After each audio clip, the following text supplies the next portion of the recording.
10,000 টাকা থেকে 10 লক্ষ টাকা মাত্র 10 বছরে। এই 5টা স্টক দেখিয়ে দিল লং টার্ম ইনভেস্টমেন্ট মানেই হলো মাল্টিব্যাগার রিটার্ন। সো প্রথম কোম্পানির নাম হলো ট্রেন্ট লিমিটেড, যা 140 টাকা থেকে বেড়ে এখন 5,130 টাকা।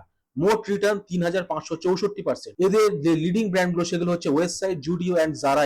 সেকেন্ড কোম্পানির নাম হচ্ছে কেইআই ইন্ডাস্ট্রিজ, যা 120 টাকা থেকে বেড়ে এখন 2,826 টাকা। রিটার্ন 2,255%। এরা পাওয়ার অ্যান্ড কেবল সেক্টরে একটি বড় কোম্পানি। থার্ড কোম্পানির নাম হলো এপিএল অ্যাপোলো টিউবস, যা 40 টাকা থেকে বেড়ে 1,589 টাকা হয়েছে। রিটার্ন 3,872%। এরা হলো India's number 1 ERW steel tubes company. Fourth কোম্পানির নাম হলো পিজি ইলেকট্রোপ্লাস্ট। 2015 সালে যার দাম ছিল মাত্র 10 টাকা, যা আজ বেড়ে হয়েছে 948 টাকা। মোট রিটার্ন 9,380%। এদের ক্লায়েন্ট হলো হ্যাভেলস, এলজি, দাইকিন, বাজাজ ইলেকট্রনিক্স, আরো অনেকে। ফিফথ কোম্পানির নাম হলো এলটি ফুডস, যা 10 টাকা থেকে বেড়ে হয়েছে 357 টাকা। রিটার্ন 3,470%। এদের রাইস ব্র্যান্ডগুলোর মধ্যে ওয়েল নোন ব্র্যান্ড হলো দাওয়াত রাইস, যা একটি প্রিমিয়াম গ্লোবাল রাইস ব্র্যান্ড। কি টেকওয়ে, লং টার্ম ভিশন মানেই মাল্টিব্যাগার রিটার্নের chance. Strong fundamentals and solid business model দেখে তবেই ইনভেস্টমেন্ট করা উচিত। যে সেক্টরে গ্রোথ আছে সেই সেক্টরে ফোকাস রেখে আন্ডার ভ্যালুড স্টকে ইনভেস্টমেন্ট করতে হবে। যদি ভিডিওটি ভালো লাগে তাহলে একটা লাইক দিন আর কমেন্টে জানান আপনার প্রিয় স্টক কোনটি।